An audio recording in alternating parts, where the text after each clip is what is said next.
Halo, nama saya Dias Muhida. Saya sebagai Community Program Section Head Teach for Indonesia di bagian Community Development Center BINUS University. Oke, nah Kak Akut nih mau nanya-nanya tentang program bimbel atau bimbingan belajar. Nah, dalam program bimbel TFI ini disebutkan sebagai kehadirannya lah disebut sebagai respon terhadap kondisi ekonomi dan akses pendidikan masyarakat yang hingga kini masih terbatas. Kira-kira proses identifikasi kebutuhan ini tuh dilakukan dan sejauh mana sih program yang dirancang tuh benar-benar menjawab kebutuhan tersebut di lapangan? Ya, untuk program bimbingan belajar gratis ini, awalnya kita coba berdiskusi dengan pihak pengelola wilayah tentunya, baik dari sisi RW ataupun RT. Kita coba melihat kesempatan yang dapat dilakukan oleh BINUS University untuk merespon permasalahan dan kebutuhan di mana para warga yang siswa usia SD dan SMP ketika harus membayar les di luar setelah jam pelajaran sekolah selesai itu cukup mahal. Nah, sehingga kita punya sumber daya yang bisa kita manfaatkan, yaitu mahasiswa BINUS University yang berperan sebagai volunteer untuk memberikan pengajaran secara gratis kepada warga-warga yang usianya SD sampai dengan SMP. Program ini juga dirancang melalui pendekatan yang informal gitu ya. Kita buat kelompok-kelompok kecil untuk memastikan apa yang disampaikan oleh para mahasiswa dalam proses belajar mengajar di bimbingan belajar ini bisa sampai kepada penerima manfaat warga Sukabumi Utara. Oke, berarti pembelajaran yang diberikan itu nggak hanya sekedar teori aja. Halo semuanya, perkenalkan nama aku Ernestine Daniela Ong dan aku sebagai Ketua Regional TFI-SI atau Teach for Indonesia Student Community di Region Kemanggisan. Nah, melanjutkan dari Kak Dias nih Kak. Tadi kan kita memang udah mau ngobrolin tentang bimbel nih, program bimbingan belajar ya. Nah, di dalam program ini kan memang tadi sudah di-mention juga kalau adanya pendekatan informal. Nah, dengan rasio kecil nih antara tutor dan siswa, gimana sih caranya efektivitas pendekatan ini dibandingkan dengan sistem pembelajaran yang lebih terstruktur, terutama dalam memastikan konsistensi hasil belajarnya nih? Oke, jadi karena program bimbel ini menggunakan pendekatan informal, pengajar itu bisa lebih efektif dalam mengajar siswanya untuk mengajarkan materi secara lebih mendalam gitu. Jadi tutor juga bisa untuk menyesuaikan pace belajar setiap siswa, karena kan cara belajar setiap anak itu berbeda ya Kak. Ada yang belajarnya cepat, ada yang belajarnya harus pelan-pelan, harus dengan suasana yang kondusif seperti itu. Dan untuk memastikan konsistensi belajarnya, kita tetap ada set target gitu setiap sesi pelajaran.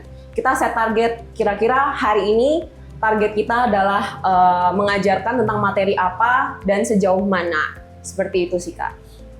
Berarti memang ya kita melihatlah kalau di lapangan namanya anak-anak pasti apalagi dari latar belakang yang berbeda, tentunya cara mereka belajar pun berbeda. Benar. Ada yang butuh waktu sedikit lebih lama, ada yang lebih cepat, ada yang belajarnya lebih mudah melewati visual. Benar. Nah, kalau aku sekarang mau bahas pertumbuhan jumlah peserta nih. Tentunya dalam program ini kan adanya pertumbuhan peserta ya. Tapi gimana sih cara TFI ini mengukur keberhasilan program ini selain dari jumlah partisipasi aja tentunya? Ya, tentunya yang pertama partisipasi dari peserta bimbel itu menjadi hal yang utama gitu ya. Tapi di sisi lain kita juga mencoba untuk melihat proses perkembangan siswa-siswa yang menjadi peserta bimbingan belajar ini gitu ya.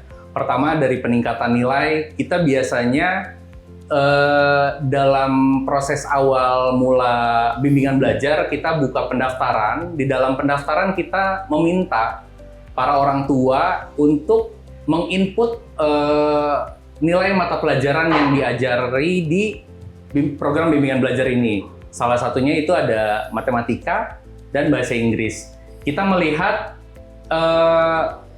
progres nilainya, peningkatannya gitu ya, ketika mendaftar di awal, kemudian nanti di batch berikutnya biasanya siswanya akan terus ikut, kita lihat perkembangan nilainya seperti apa. Ada peningkatankah atau ada berkurang? Nah tentunya itu menjadi salah satu penilaian kita juga gitu ya, untuk melihat keberhasilan program yang dilaksanakan oleh TFI. Selain itu juga, kita juga melihat perkembangan siswa karena kita melibatkan para mahasiswa yang bisa menjadi role model gitu ya.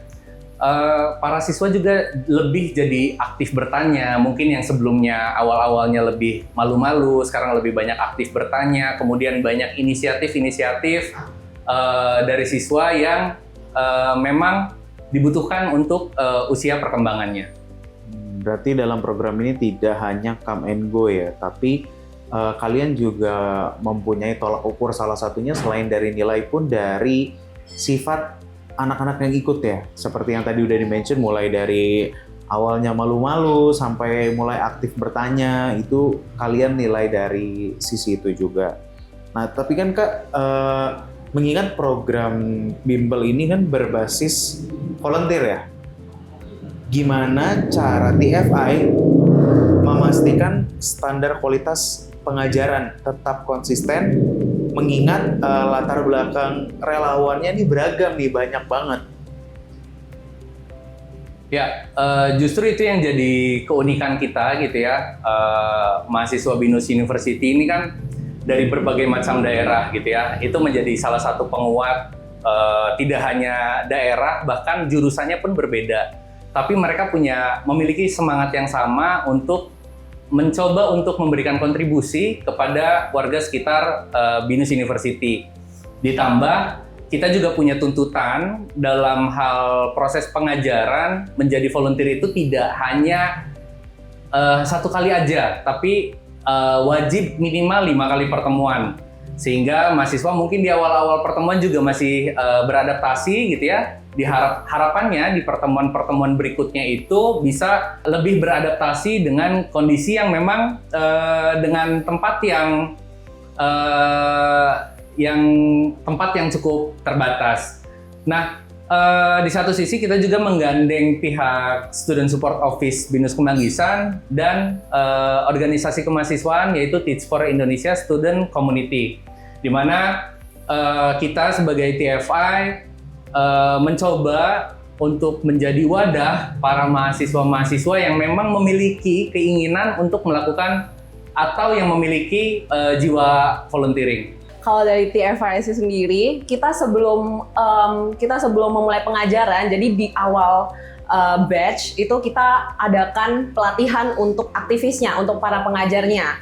Nah, harapannya dari pelatihan ini, para tutor, para pengajarnya itu udah punya basic gimana sih cara menghandle jenis-jenis cara belajar anak yang berbeda-beda. Misalnya kalau misalnya ada anak yang belajarnya suka main-main gitu, gimana caranya untuk mendisiplinkan anak tapi dengan cara yang lebih halus gitu, lebih lembut seperti itu. Jadi ada pelatihannya dulu sebelum memulai pelajaran gitu Kak. Berarti memang nggak semerta-merta langsung daftar langsung bisa ngajar ya? Betul. Ada betul pelatihannya sekali. dulu, ada waktu pembimbingannya dulu, ada waktu adaptasinya dulu juga ya. Di dalam program bimbel sendiri kan fokus utamanya setahu aku ada nih mata pelajaran seperti matematika dan bahasa Inggris. Bagaimana sih program ini memastikan bahwa kebutuhan belajar siswa yang lebih luas nih, seperti literasi, pemahaman konsep, atau keterampilan berpikir kritis juga terpenuhi? Oke, walaupun materi pelajaran yang diajarkan tuh matematika dan bahasa Inggris, kita nggak semerta-merta ya udah mengajarkan menghafal rumus atau cuman menghafal vocabulary setiap minggunya. Enggak, kita mengutamakan pengajaran tuh yang supaya siswanya itu mengerti konsepnya, mengerti secara mendalam. Jadi kita mengutamakan siswa mengerti konsep di balik rumus misalnya untuk matematika atau paham sama isi teks, isi cerita kalau misalnya untuk pelajaran bahasa Inggris gitu. Dan biasanya setelah selesai pelajaran, anak-anak diberikan kebebasan untuk mungkin bikin satu kalimat dalam bahasa Inggris atau mengerjakan soal matematika yang sedikit lebih rumit daripada yang diajarkan. Nah, dari situ melatih siswanya juga untuk berpikir lebih kritis, untuk melatih literasi mereka. Seperti itu, Kak. Berarti kalau aku bisa bilang dari setiap pembelajarannya itu ada benchmark dan ada challenge-nya juga ya? Betul. Seperti kayak tadi soal-soal matematika yang sedikit lebih rumit atau diberinya semacam tugas memberikan kalimat bahasa Inggris, betul, tapi dengan kemauan para pesertanya. Betul sekali. Setelah program bimbel ini selesai, sejauh apa sih sekolah atau komunitas memiliki kapasitas untuk melanjutkan pendekatan pembelajaran yang udah diberikan? Oke, yang pertama kita juga tidak hanya ada program bimbingan belajar, gitu ya. Kita ada program-program additional program, salah satunya itu beasiswa Sahabat Binusian, yang dimana para peserta bimbel yang memenuhi kriteria itu menjadi salah satu penerima manfaat di beasiswa Sahabat Binusian. Kemudian kita juga melihat konsistensi dari para peserta bimbel, gitu ya. Kita lihat dari sekian pertemuan, berapa siswa yang semangat. Kita biasanya ada reward semacam study tour, gitu ya. Kita pernah ke Taman Safari, kita pernah ke Ancol, gitu ya. Kita ajak siswa-siswa bimbel yang memang secara konsisten dan memiliki minat yang tinggi. Kita ajak untuk itu semacam reward, gitu ya, untuk teman-teman siswa bimbingan belajar ini untuk lebih semangat lagi, baik itu ketika program bimbingan belajar ataupun ketika mereka di rumah untuk meningkatkan lagi pemahaman dalam materi yang diberikan. Ini seru juga sih ya, berarti ada sistem rewardnya juga ya, bisa jalan-jalan, kalau ngajak rame-rame gitu, jalan keluar, biar para pesertanya pun juga merasakan refreshing ya, nggak mumet hanya belajar terus, tapi ada Betul. sistem rewardnya ini, dan itu bisa menjadi salah satu trigger mereka untuk semangat belajar lagi. Betul. Nih. Aku mau geser sedikit nih. Mengingat permasalahan pendidikan juga dipengaruhi faktor struktural seperti ekonomi dan akses. Di mana posisi program bimbel ini nih? Sebagai solusi utama, pelengkap, atau hanya intervensi sementara? Oke, dengan program bimbel ini sebenarnya lebih cocok sebagai pelengkap karena program bimbel ini kan tujuannya untuk membantu anak-anak yang belum paham materi yang sudah diajarkan di sekolah, ya, untuk bisa belajar kembali, memperdalam materi-materinya di bimbel, seperti itu, Kak.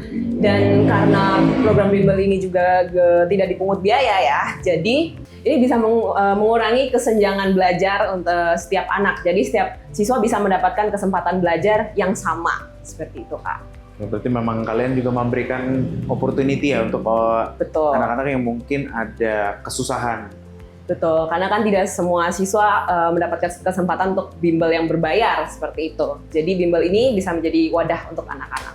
Kalau yang terakhir nih Kak, aku mau tanya, selain peningkatan akademik siswa, ada nggak sih perubahan yang terlihat pada lingkungan sekitarnya? Mungkin adanya keterlibatan orang tua atau mungkin peningkatan kesadaran pendidikan di masyarakat? Kita ingat banget untuk program di Sukabumi Utara ini berjalan pada tahun 2023, gitu ya. Awalnya yang datang hanya 5 orang, 4 orang, gitu ya.